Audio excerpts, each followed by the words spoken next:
2 in Coco's. I just woke up and the water quality in the day is beautiful. So check this out.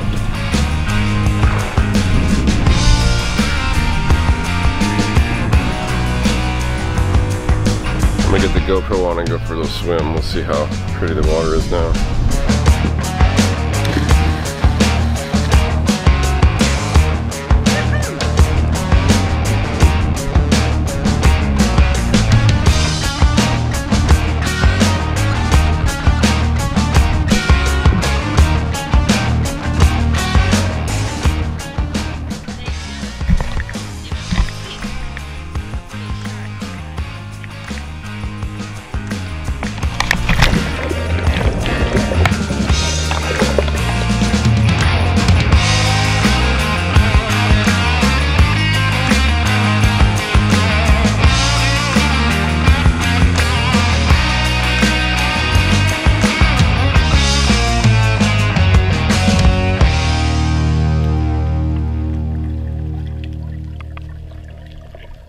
So it's the second day on Coco Island. We swam all morning. It's like 1 now. James is making lunch. And I think this is the best dive spot since the Cayman Islands. Ooh, the tigers were pretty nice too, and Coiba. But this is great. Everything is like at 12-15 meters. So I'm at my limit, but I don't really think I'm at my limit. You need to give me some tips how to freedive better. You're doing a good job. Because I mean, I can be down there, and then I always go up too early. I mean, better too early than too late, I guess. That's like 40-50 feet, man. As long as you can get down to that, you're fine. But I want to stay down there longer. Okay, I'll give you some breathing exercises. Okay. We almost got eaten by a shark this morning. There was a huge 4-meter tiger shark. I have it on video.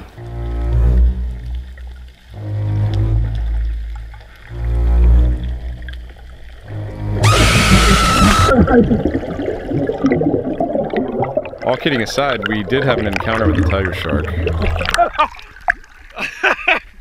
You scared me!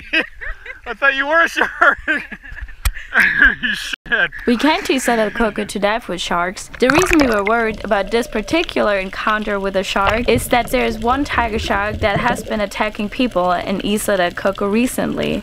One has been 6 months ago and it was fatal. The rangers are doing everything to find that one tiger shark, and we were worried that it was the one. It most probably was the one because... No, it was the one. I saw it again and it had the scratched dorsal fin. You're not even gonna know how scared I was from the video though. We swam really far from the boat to a cool looking waterfall. Unbeknownst to us, this waterfall was coming off of a cliff, and that's where all the brown-footed boobies nest, and the newborn boobies fall into the water, and the tiger sharks find them a delicacy. So there was a huge 12-foot tiger shark living underneath these booby nests, and we were treading on his ground.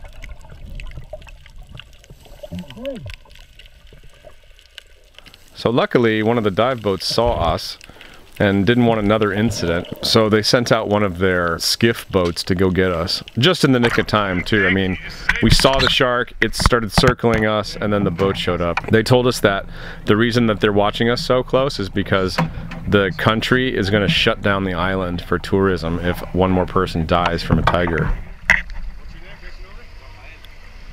Raphael just saved us from the big 4-meter tiger. That was scary, dude. I got it on video. Yeah. Oh man, that thing was huge. I was like, oh, tiger! Thanks, bro. Also, I saw a bunch of hammerheads. That was my goal for today. So I reached that. I hope I got some video of that. Did you see them? Yes. The hammerhead sharks, unlike the other sharks, are not actually living around Isla Coco, but they're nomads doing huge circles around the oceans, and they only check in from time to time in Isla Coco, and sometimes they don't even come back. There's big schools of ocean trigger here. There's huge damselfish. There's so many fish. Amberjacks. Oh my god, Huge the amberjack here are ridiculously big. We need to... Yeah, diving makes me hungry, not only because it's like exercise, but also because there's so much juicy, tasty stuff floating by all the time. Like those amberjacks, and they're so pretty too. Yeah. And so tasty. This amberjack is huge. I want lunch. Yeah, those were one of the biggest amberjays we've ever seen. Yeah. Quite tempting with our empty fridge. Quite tempting. Oh, there's Galapagos sharks here that they look like bull sharks, but they're not. And they're big and fat, and they're like big around and cool looking. So we learned that Galapagos sharks are not actually endemic to the Galapagos Islands. I think he lives under the boat somewhere around here, because I saw him yesterday a bunch. I wanted to go night diving, but I'm kind of worried about him.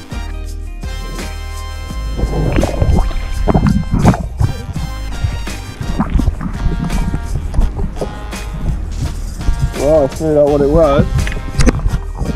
Off the Galapagos shark that was just chasing me. It's a Galapagos shark. I thought it was a bull. Yeah, I went and followed him, and he was like, "Oh, how do you like it?" And he started following me, and I didn't like it. I think I'll just leave that one alone. I love this island. I think this was a great decision. It was a bitch to get here. Really? We're gonna be out of food when we get to Galapagos. It's down to the wire now, and propane. Talking about that, close the top when you cook. Yeah, we didn't provision very well. I mean, we're not gonna starve, but we didn't catch any fish, which pretty much cut in our budget plan for food. Dude, that killed our provision plan. Yeah, because we got everything to make fish, but without the fish, we're kind of screwed. The Coco Islands, it was a great idea to come here. I'm very glad we did that. We're probably going to Ecuador next, but James really wants to go to the Galapagos Islands, and that's actually closer than Ecuador mainland. But it's also super expensive. We can't really afford it. Ooh, thank you. I'm pretty sure that they'll give you like 21 days, 3 weeks for like 600 bucks. But we've heard from 2 different people that their friends got turned away trying exactly that. No. Yes. That's not from the Galapagos. Yes! No. Agape told us that. You told them exactly that. If you don't have it on your Zappy, you go there and you can get a deal, $700 and you get 20 days, that kind of stuff. And they said, yeah, our friends tried that and they got turned away. No. Yes. That's exactly what they said. That's exactly what they said. Because in Noonsite, it says that. It says most people don't have that on their Zarpy. Why would it say that if it doesn't work? Well, I don't know. So, we had dinner. Now we're going back into the water till the sun goes down. James hopefully is going to show me some breathing exercises so that I can stay down longer to see more. And yeah, let's see how that goes. This time I'm gonna bring a knife though, in case a tiger shark is going to attack Jamie again. I'll protect you. So yeah, let's hope we see some hammerheads again.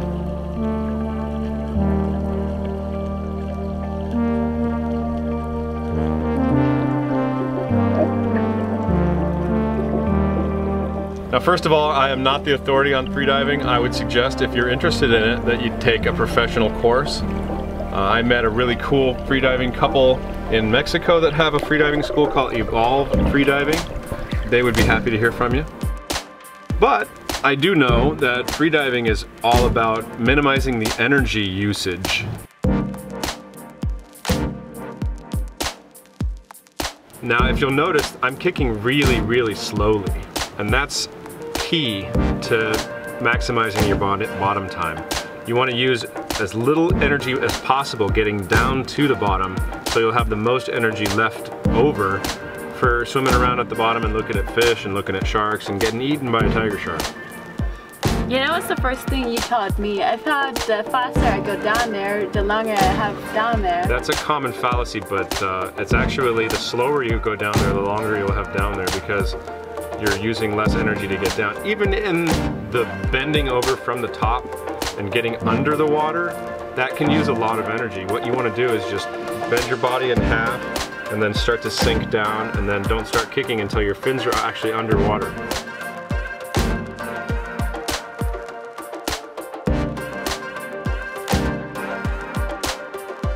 Yeah, you know where I learned that? Huh. In my underwater rugby classes. Well, that's cool. Yeah, did I tell you I was in an underwater rugby team? You're awesome. In Berlin? Yeah, not for long, but it was fun. We don't only free dive to save the money from filling our scuba tanks. And the weight from having a compressor. It's nice to be so close to all the sharks and the cuttlefish and whatever it might be. All those animals are mostly afraid of the bubbles that scuba divers always put out. So they're really afraid of that and they come way closer to us. That's one of the reasons the tiger shark was a threat to us more than to all the dive boats. So we just had a second lunch. James made pasta again with, I don't even know what that was supposed to be. I don't think I've ever eaten pasta with so little taste, but... So we took some really great footage earlier and we're gonna try to... The light is leaving us. It's gonna get dark pretty soon, but we're gonna try to dive some more. See some more sharks. James is a little chicken. He's cold. That's actually why we had a little break. Right, baby? Yeah, that's right. The guys that saved us earlier, the guys from the dive boat over there, hopped in a dinghy and came over. And they wanted to see whether we had footage of the tiger shark, but we didn't really, you couldn't really see enough. They wanted to know which one it was. They asked about the fin, whether it was scratched. We didn't get very good footage, as you guys saw already, so we couldn't really help. They wanted to tag tiger sharks, that's what they're here for. They also tagged some mantis already today. They want to research the behavior of those sharks. So they saved us, and then they tell us they went there to poke the tiger shark and make him real angry. Yeah. They're like, We're gonna poke it with a stick. Okay, let's go.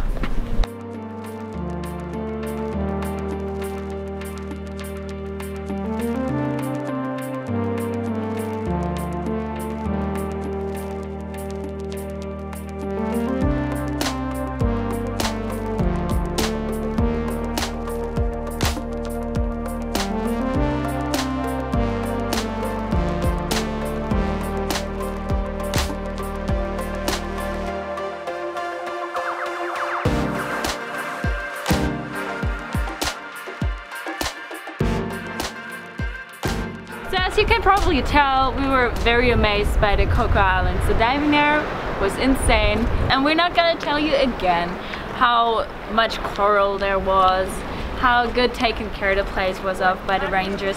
All over Costa Rica, they take really good care of their beautiful land, the beautiful forests. I think it's like 80% national parks. That's insane. At the same time, in the USA, the president is like cutting down on national parks. And the rangers do a really good job policing the 12-mile radius around the island. So James got awesome footage from all the fishing nets and all the fishing line. They get out of the ocean. They've got ocean kayaks. They all kinds of stuff that comes floating by. They all collect that, and they don't have the means to transport all that trash to the mainland Costa Rica. So it's just piling up in their backyards. They've got a warehouse full of fishing nets that they've seized.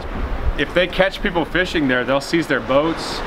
They'll deport them from Costa Rica. They're serious. I mean, it seems harsh to, you know, you just fishing and they deport you from Costa Rica, and it is fucking harsh. But you have to start somewhere. You have to make a line somewhere, and it can't go on like it's going on now. So to see all that, and to learn more about the history of Isla de Coco, make sure to subscribe right now, and we'll show you that next episode. Also, thank you Patreons for making it possible, and you viewer that is not a Patreon yet, check out our Patreon site. We got a bunch of behind the scene and extra footage for our patrons. And yeah, till next time, here you go, a nice end screen of, I wanted to put on an end screen that looks like an aquarium, you know, but when we put the GoPro down and all the parts that